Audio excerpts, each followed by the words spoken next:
was in early November 1997 that a series of strange sessions led by a child psychologist in Maine to contact the authorities. It began when a patient of his began to tell him about one of their friends. This friend being imaginary as far as both the psychiatrist and the boy's parents were concerned. He called his friend Mr. Smile and would talk about him at great length during some sessions. The boy called him Mr. Smile, both because he would always be smiling and because when he was around, the boy said everything felt happy. He said that there was a feeling of everything being okay.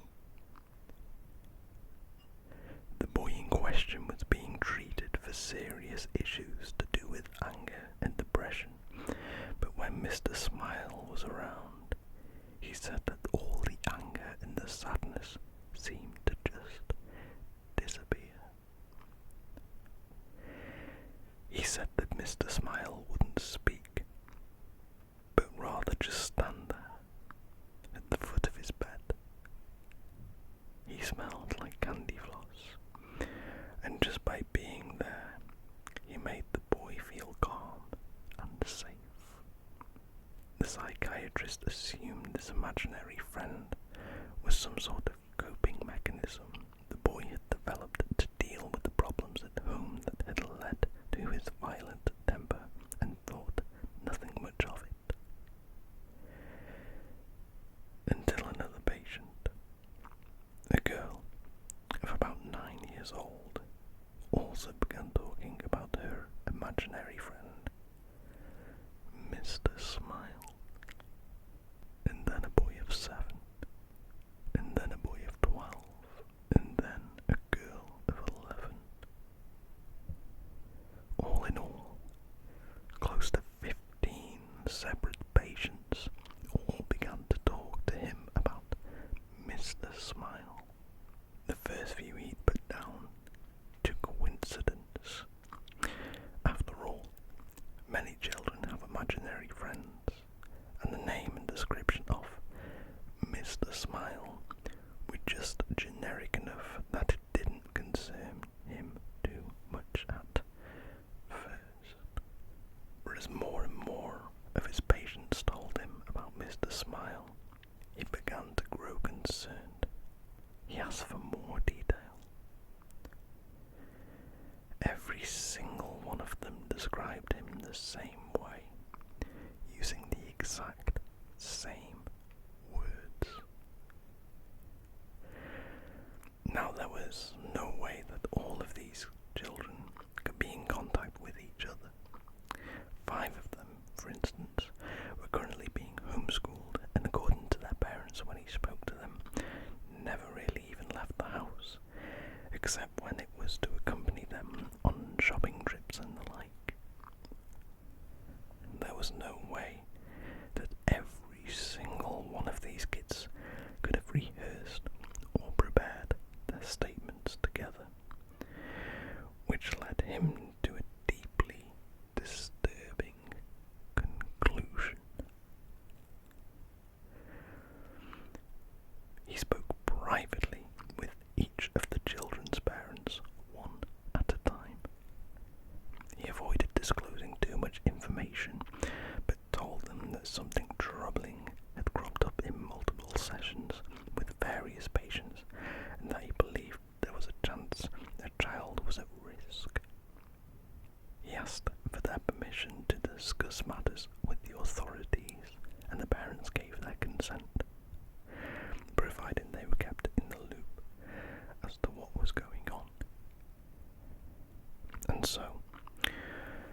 said, or did while he was there.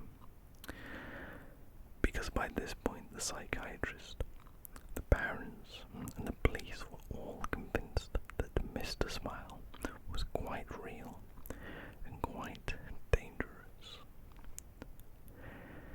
The authorities had checked to make sure there was no known predators living in the area, which they had confirmed was not the case. But it was quite clear that whoever this Mr. Smile was, he was a real person who had been sneaking into the homes of children at night. One of the children claimed to know how he got in. They said they would just wake up and he'd be there at the foot of their bed. Sometimes they said he would be singing something, but not in English. It sounded like a lullaby, they said. It made them feel safe. Finally, the children were asked to draw Mr. Smile, as they couldn't put into words how he looked. Each and every one of the children picked up a red crayon and proceeded to colour in the entire page until it was a rectangle of red. When asked about this, they insisted that they had drawn Mr. Smile. When asked where his head, arms and legs were, they would insist that they had drawn those. They claimed that they had drawn a perfect picture of the man at the foot of their bed, and when they were told that they had simply coloured in the page and not drawn anything at all, they became deeply angry, feeling that they were being accused of lying and insisting that what they had drawn was a picture of the man they had seen. Acting more on a hunch than anything else, the psychiatrist decided to show one of the coloured-in rectangles to the various children and asked them what it was. Each and every one of them, with no knowledge of what the picture was supposed to be or who had drawn it, and with no knowledge that the other children had been spoken to about this subject, replied that it was a picture of Mr. Smile. Cameras and baby monitors were placed in the children's rooms so that they could be monitored. Many of the parents simply stopped sleeping altogether, staying up all night, staring at the screens that displayed where their children slept. At no point did anyone enter or exit the bedrooms. No sounds except for them snoring or occasionally talking in their sleep were heard over the baby monitors. There was no sign of Mr. Smile. After almost 2 weeks of this, many of them began to doubt that Mr. Smile had ever existed.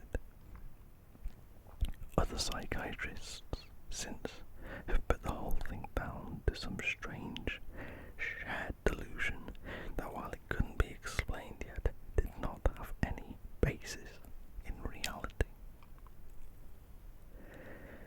Some suggested that maybe this whole Mr. Smile thing had its basis in a TV show or film that the children had all watched, leading them all to dream up something similar. Then one of the boys went missing. The camera in his room had gone dead at around 2 in the morning. His mother had run to check in on him, only to find his room empty. It had literally taken her less than a minute to run to his room. There was no possible way for him to leave or be taken, and out of her sight in the time it took her to leave her bedroom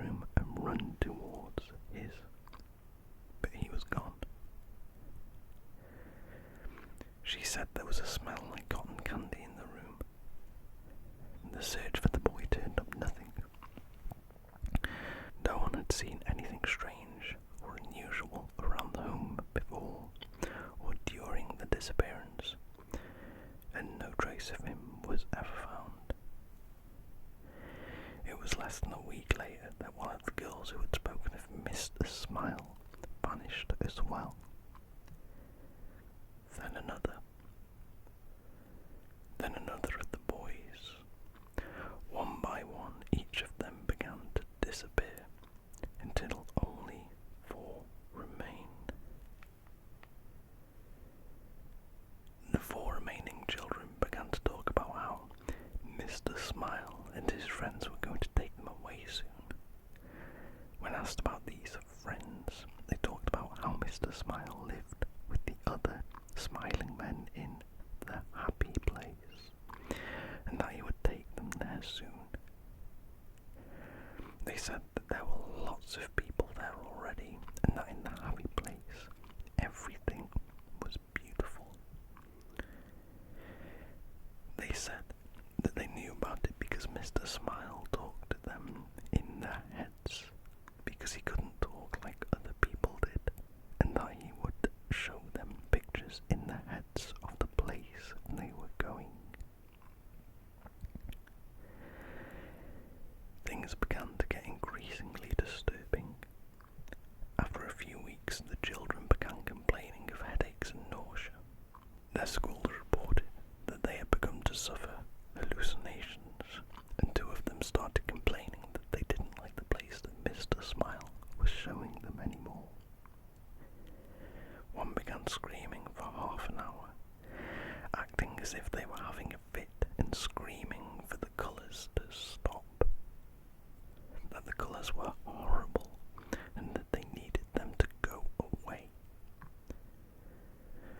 One of the children claimed that Mr. Smile was talking to them in their head all the time now, and he was telling them things, terrible things, but that they couldn't talk about it, that they mustn't, because then their parents would know about the terrible things too.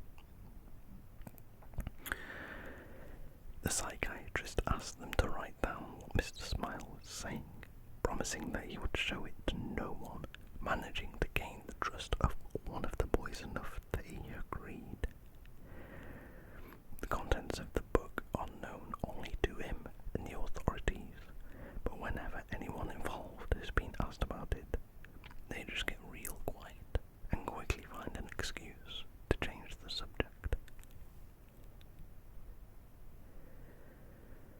The children stopped sleeping. Footage from the security cameras showed them sitting bolt upright, their eyes unblinking, just staring at the wall without moving or making a sound.